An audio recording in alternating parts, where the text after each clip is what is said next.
Are we alive? Yes, we are. Let's do it. All right. Hello, guys. Welcome back. I don't know where to start.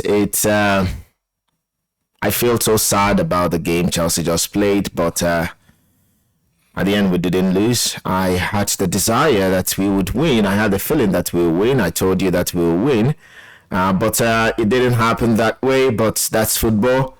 One of the reasons why I hate 2-0 score lines at any time, whether playing, whether coaching, whether watching, I hate 2-0 score lines. And Chelsea bottled it today. Thank you, Sanchez, for bottling it for us. And congratulations to Arsenal for staying unbeaten so far in the season. Shaq, welcome to the show. Thank you. You and I watched this game here. Yeah. What do you make of this game? Because I just have a lot of reservations for this game. I'm not satisfied, even though people say we played well, but I'm not really satisfied, especially towards the end of the game. But let's look at the way the game started. What do you think? The first half of that game?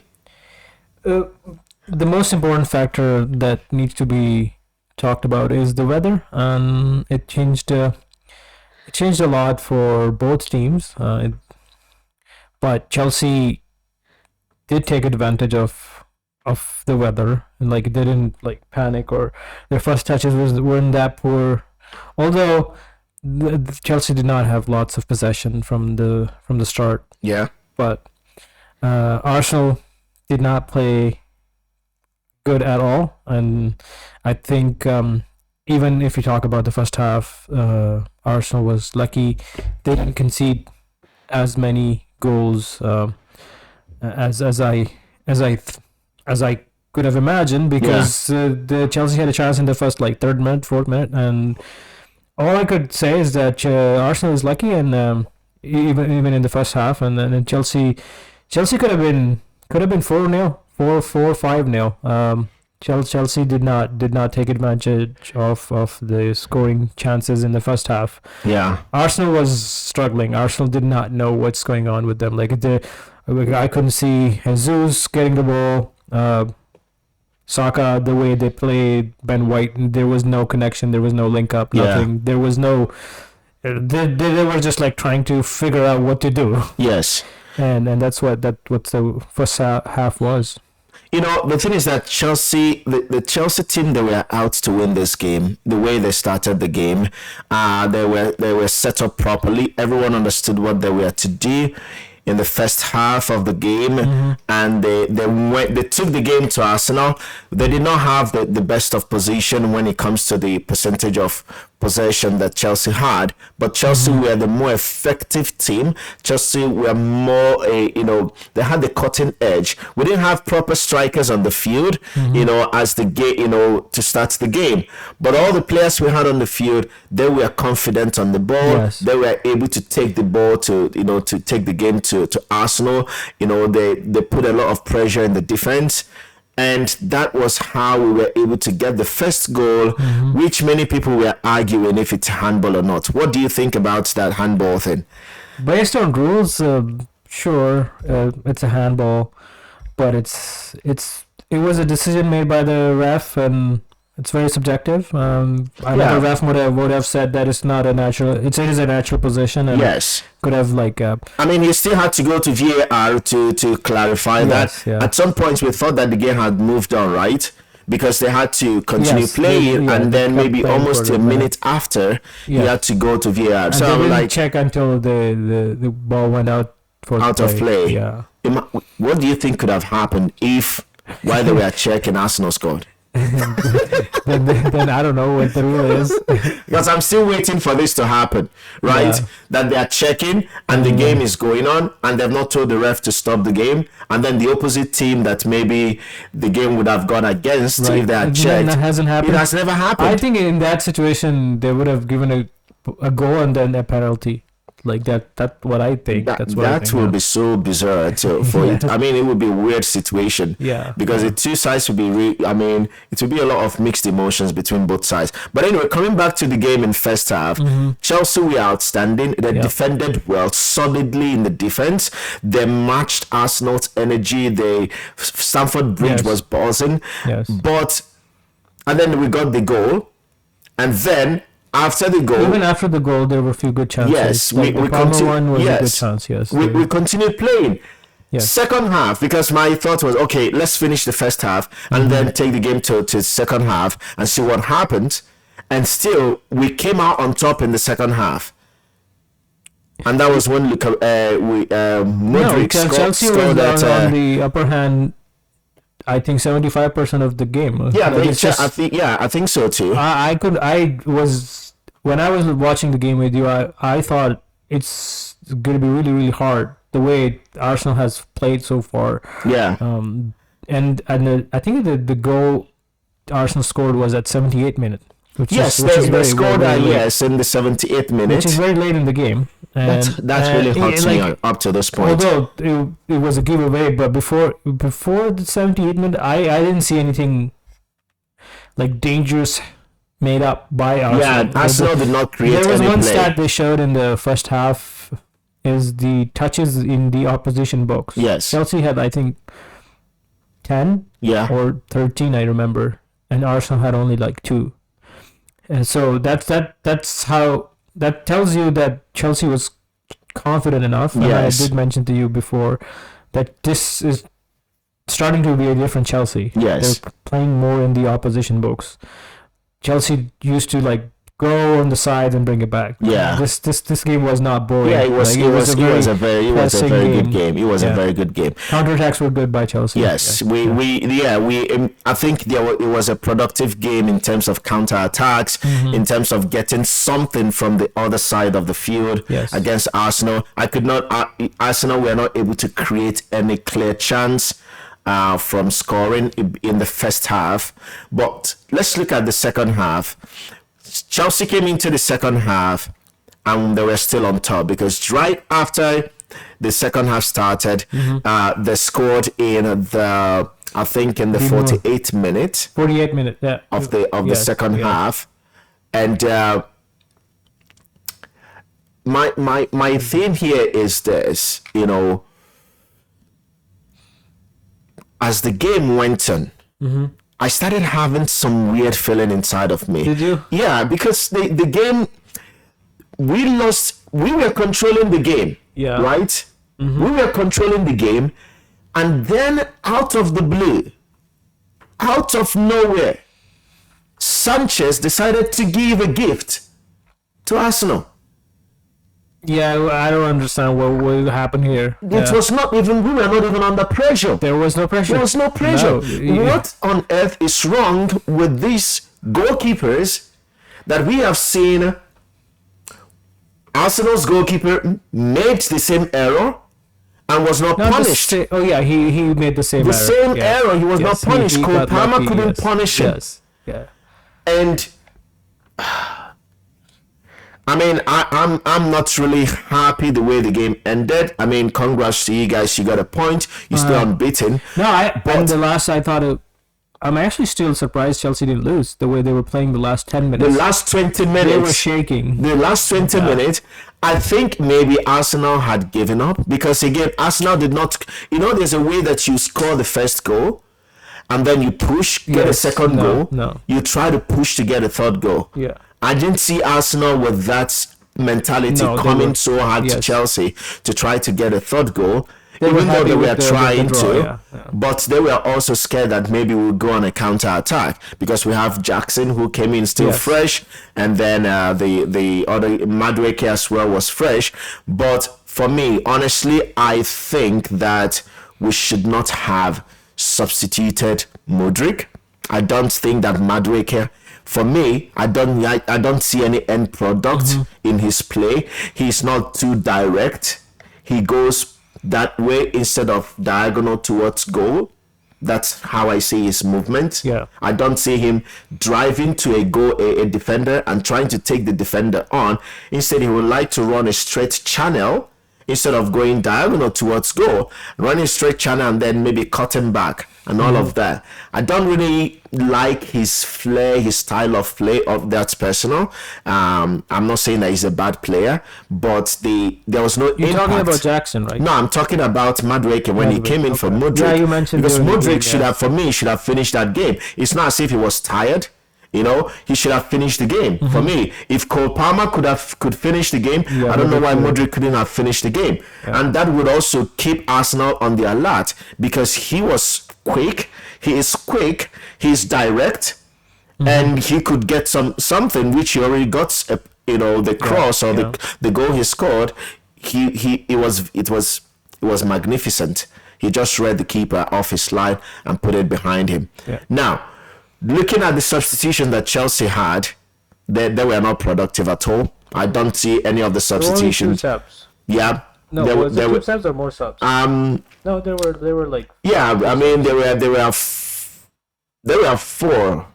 No, there were 3 subs. Yeah. 3. Ryan Sterling, Mudryk, and who else? I can't remember who the other was. So, but my Palmer. Yeah. Reece James. Oh, he did come in. Reece James came in, but I don't know why we couldn't punish Arsenal. We had the chances to punish Arsenal. We had the chances to put the game away. 3-0, 4-0. Yes. Because Cole Palmer had that was to smash the head of the keeper off, and instead of trying to dribble him when he played that ball through the middle. Yeah. Then Jackson had a chance. I still do not understand why these guys cannot shoot. They cannot shoot. No, they because he wanted to dribble the keeper. Of course, the keeper will go and he will use his hands. Jackson shot. Yeah, the Jackson one. Yeah. That's also annoying, and that's. You need to be productive. You need to have this killer instinct. Give that chance to Arsenal players. Yeah. They will destroy Chelsea just in a bit. Yeah, this reminds me of remember Morocco semi-final? Yeah. This number 9. I forgot his name. And Nasiri. No, not necessarily. He plays with Ronaldo no, he plays with Benzema in Al Ittihad. Oh, I can't remember who that was. He had the same issue. Like he was just thinking. No, you don't have time. You're already in front of goal. Look at the goal. Okay, let's analyze the goal that. If it was Son, he would just destroy it. But let's look at the goal that was scored by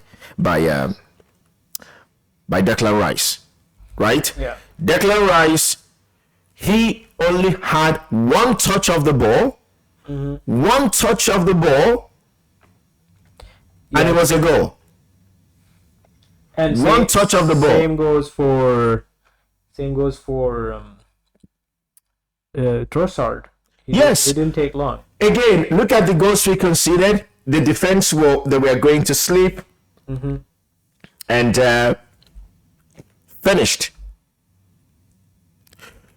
The defender was poor. Cucurella was poor in defending that ball because that guy is a left footer, so you have to block off that left foot to stop that cross from going in because it was an in swing.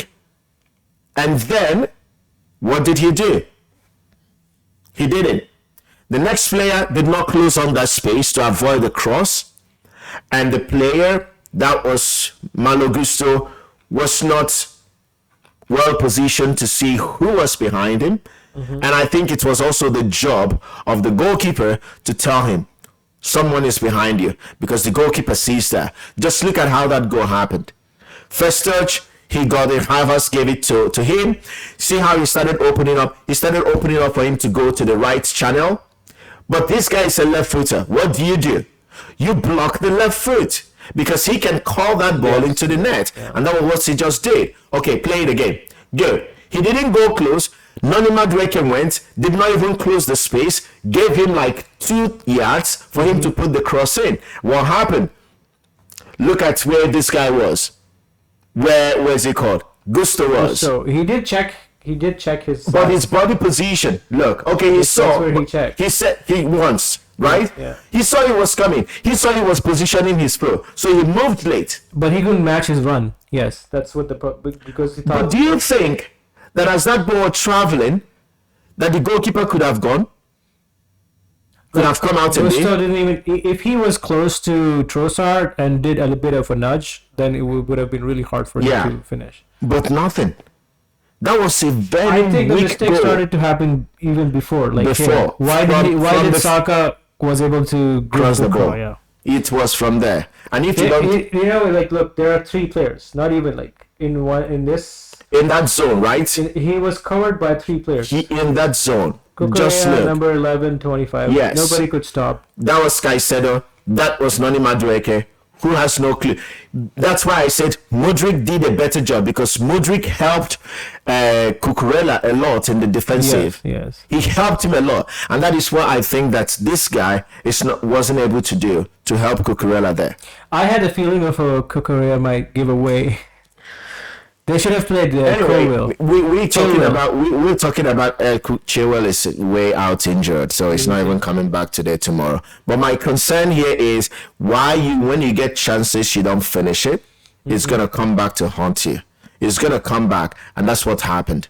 And Chelsea, hopefully, they learn from this, because the next couple of fixtures is a very, very tough one.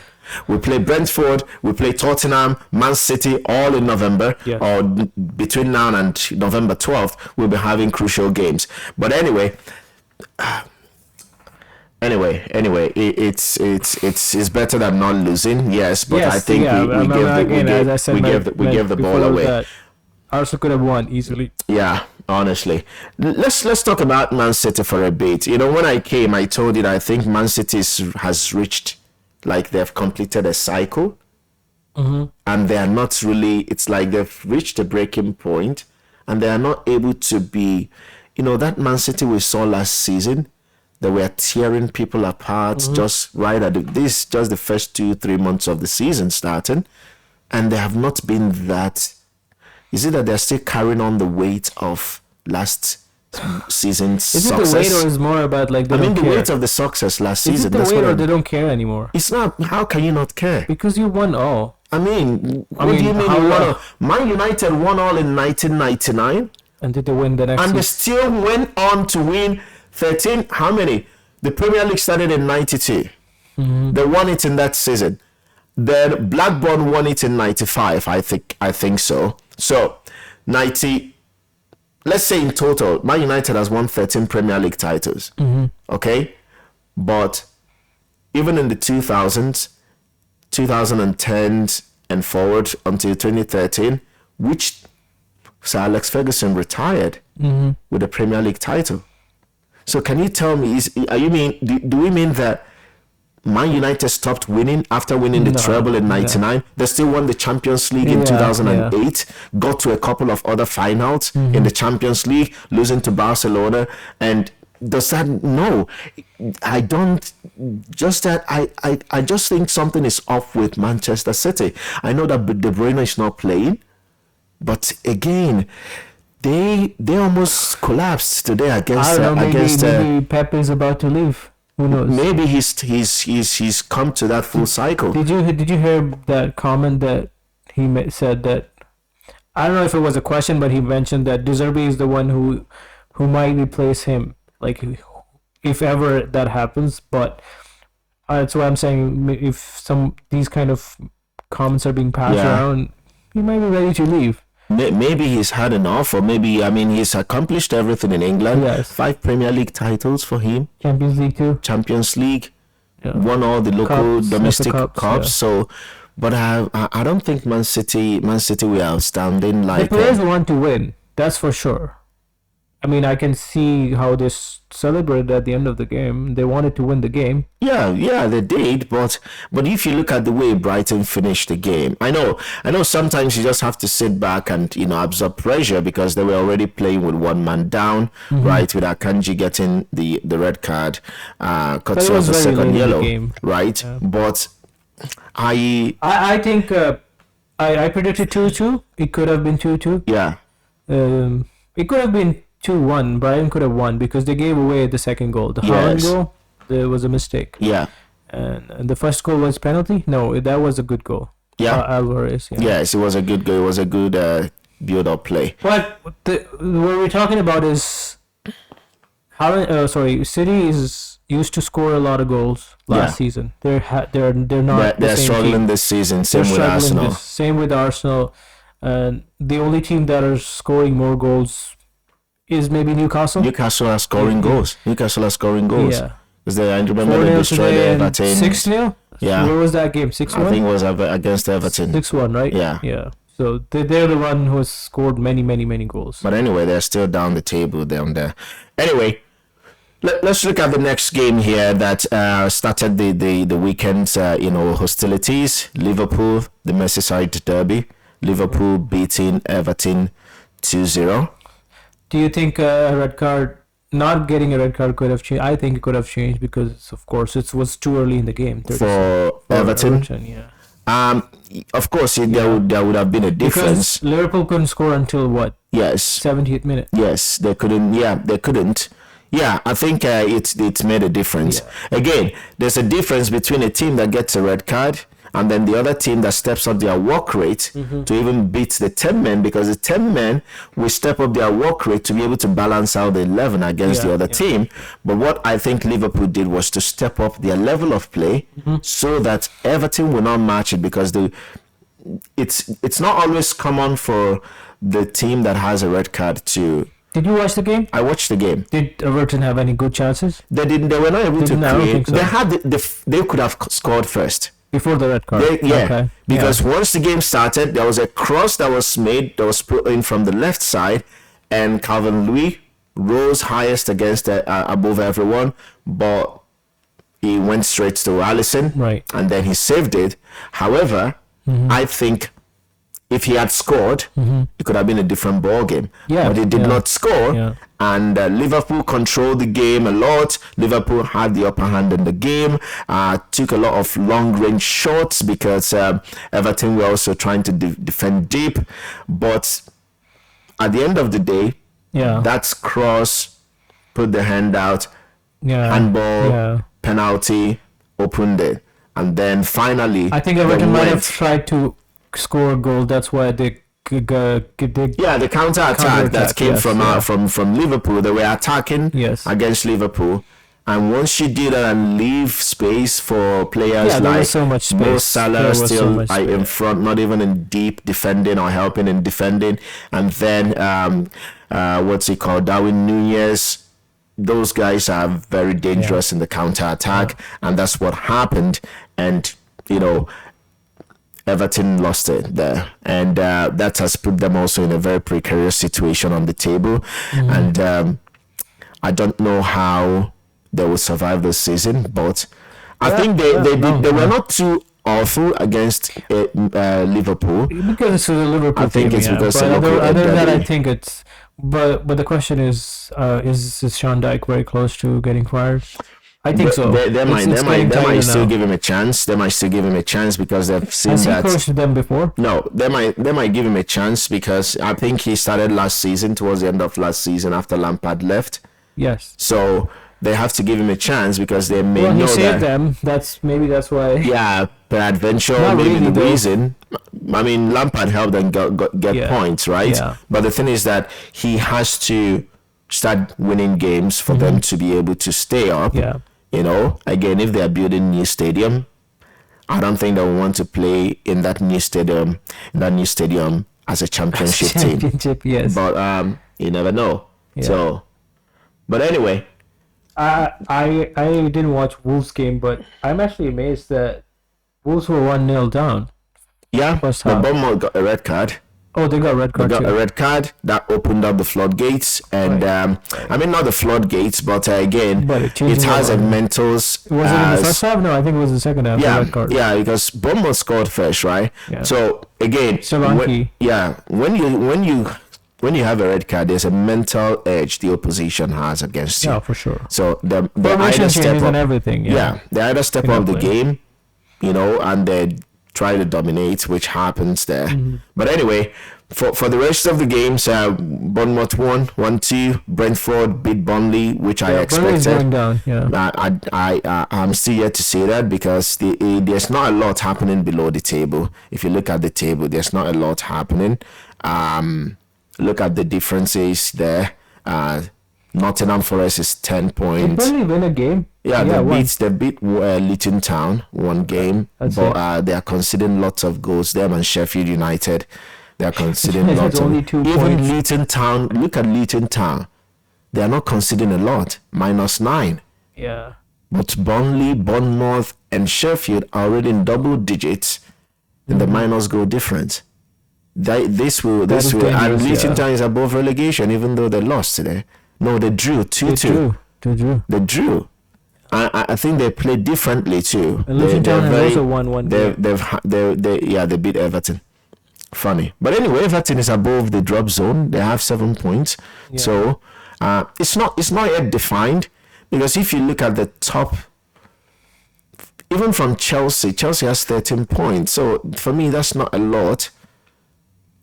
That's not a lot. Chelsea has 12 points. What am I even saying? Manchester was with Chelsea. Yeah, It's so- won so far. So It's just. Anyway, I'm not really pleased with Chelsea's display again, but it's getting better. yeah, whatever, It's man. it's a journey, eh? Yeah. Anyway, guys, right now United playing against Sheffield 1-1. McTominay scored and then set up Sheffield to score their own goal with a handball. But I think anyway, United is losing. But anyway, we'll see how that one goes. Yeah. Please do us the favor. Click the like button for this video so that it can get to other people. And also subscribe if you're new to the channel. Thank you very much for tuning in. And from us here, enjoy the rest of your weekend. And ciao. See you next time.